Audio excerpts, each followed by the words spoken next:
The financial data of tens of millions of Americans who file their taxes through online sites are being sold to third parties like Facebook and Google.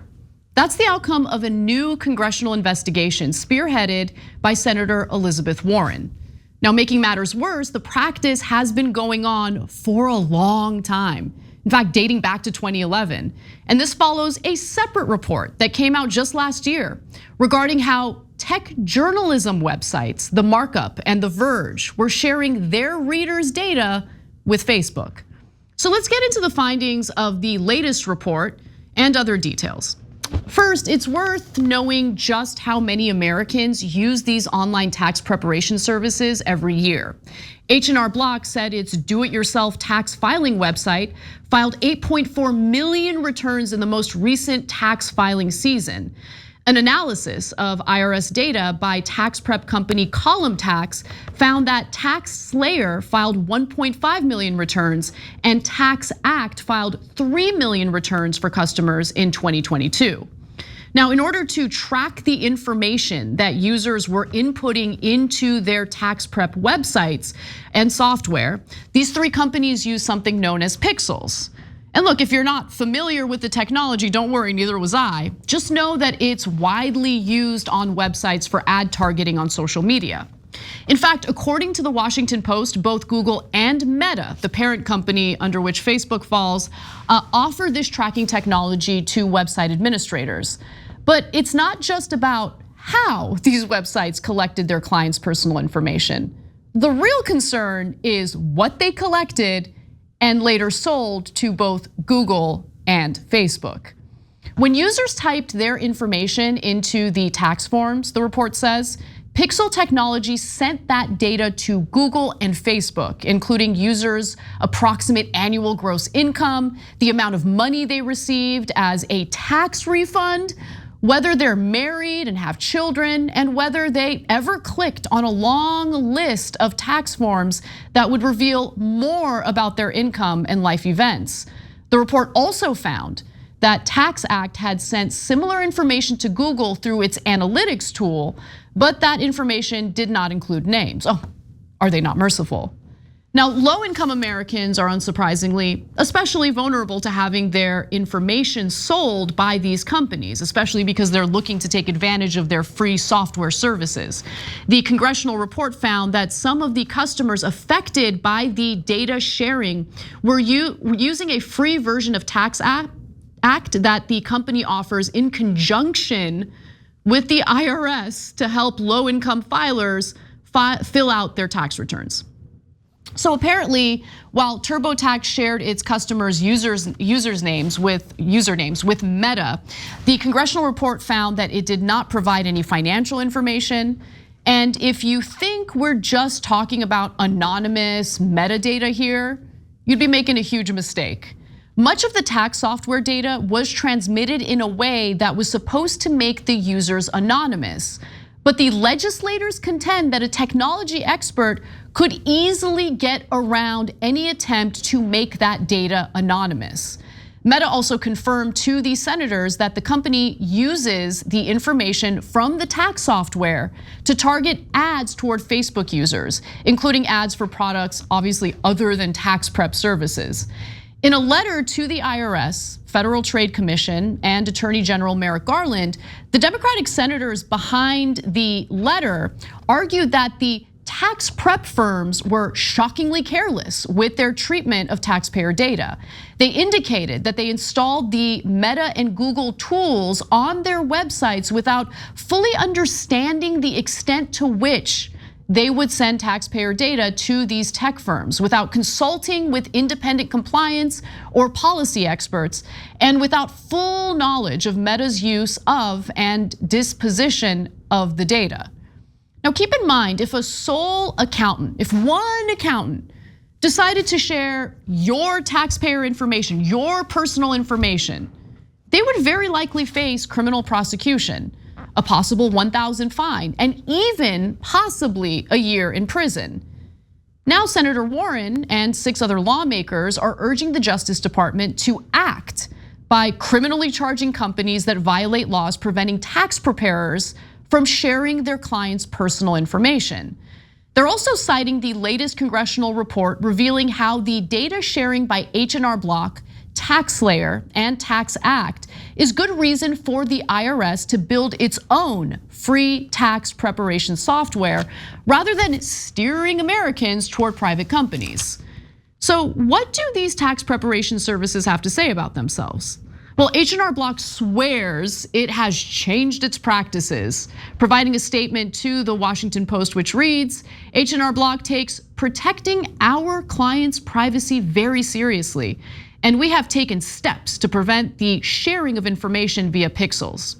TaxAct and TaxSlayer did not respond to inquiries from the Washington Post about the congressional report. As for Google, they claim to have very strict policies and technical features that prevent Google Analytics customers from collecting data that could be used to identify specific people. Further, Google claims that, quote, site owners, not Google, are in control of what information they collect and must inform their users of how it will be used. Additionally, Google has strict policies against advertising to people based on sensitive information. Well, apparently not strict enough. And let's also keep in mind that Google was found to have taken the personal data collected by third parties, the tax prep services in this case, in order to target ads based on that data. So while Google claims one thing, it's important to understand that this congressional investigation discovered the opposite.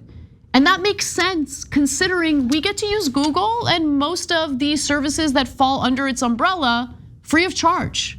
But as we all know, nothing is truly free, folks. And Google is still a business. Its bread and butter, much like Facebook, is selling our data and selling companies the opportunity to target us with ads on their platforms.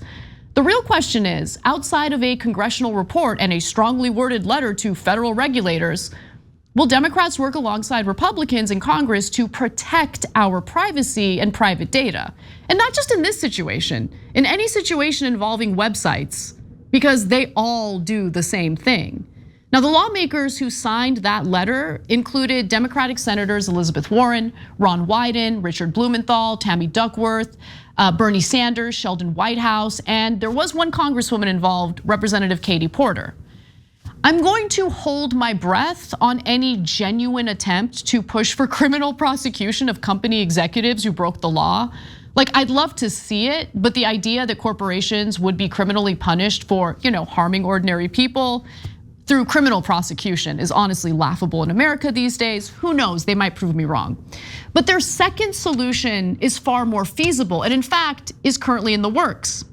The Democratic lawmakers wrote that they welcome recent IRS announcements of a free direct file pilot next year, which will give taxpayers the option to file taxes without sharing their data with untrustworthy and incompetent tax preparation firms. I agree with them on that wholeheartedly. Now, tax preparation companies lobbied pretty hard to prevent the IRS from providing the service for free. For years, tax prep companies like Intuit and H&R Block spent millions of dollars lobbying the government to stop the IRS from providing an easy-to-use free file option. Republicans buddied up with them too, demanding that the agency stop competing with private companies. Oh, brother is right. So these corporations brokered a deal that was really good for them and really crappy for everybody else. They promised to offer low-income Americans free tax prep software, and in exchange, the IRS wouldn't make a free filing program of its own that would be available for everyone. Well, since then, H&R Block and Intuit have undermined their own free filing options, hiding them from search engine results and using slick design tricks so that customers end up paying more. Because let's be clear, these flimsy free options were never meant to be easy or useful. I mean, she's absolutely right about that.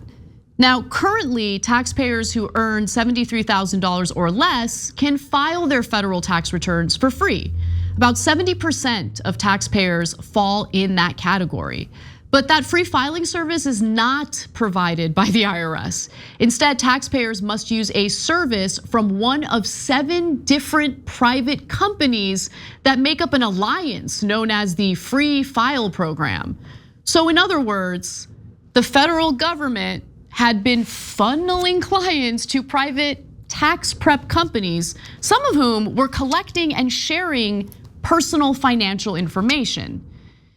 2 largest private providers of tax preparation, H&R Block and Intuit, together handled about 70% of returns filed through the Free File program for the 2019 tax year. And that's according to the Congressional Research Service.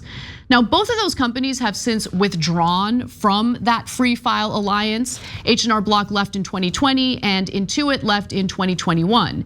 And look, these public-private partnerships usually don't work out so well. Luckily, in May, the IRS announced a limited pilot of a government-run program that will be launched for the 2024 tax filing season. The pilot could translate to an official free IRS tax filing system, and that's what I personally think makes the most sense. And while I've been extremely critical, for good reason, of Biden's Inflation Reduction Act, the bill required that the IRS release a cost and feasibility study on developing a free electronic tax filing system. And their findings were telling. During this preliminary research phase, an internal prototype was created to help study how taxpayers would use the program, commonly known as direct file. And surveys found that 72% of taxpayers would be interested in using a free electronic tax filing service offered by the IRS. Now, in a call with reporters, IRS Commissioner Danny Werfel said that the report shows that a majority of taxpayers are in fact interested in using an IRS-provided tool to prepare and file their taxes. It also shows that the IRS is technically capable of delivering direct file, but that doing so requires additional resources and adds complexity to IRS operations, which makes the GOP-led effort to continue dismantling the IRS by defunding it all the more worrisome, right? What that does is it provides less options for tax filers, and it leads to more tax filers leaning on these private companies, which are not only charging them, but also on top of that, sharing their personal financial data to third parties or with third parties. And look, it will be up to the Treasury Department to decide whether to move forward with a larger scale program after the pilot runs next year. And I really do hope that they go in the direction of making that pilot program an official free tax filing IRS program. We'll see what happens. But I think the real dream is what some other countries have been doing for a long time, which is not forcing their, citizens to file taxes at all. They take out the appropriate amount of taxes from each paycheck and then they're done with it. That would be really sweet. But the tax system's way more complicated here in the United States. And in some respects, I think that is not the bug, but the feature. Thanks for watching the Young Turks, really appreciate it. Another way to show support is through YouTube memberships. You'll get to interact with us more. There's live chat emojis, badges. You've got emojis of me, Anna, John, JR. So those are super fun. But you also get playback of our exclusive member-only shows and specials right after they air. So all of that, all you gotta do is click that join button right underneath the video. Thank you.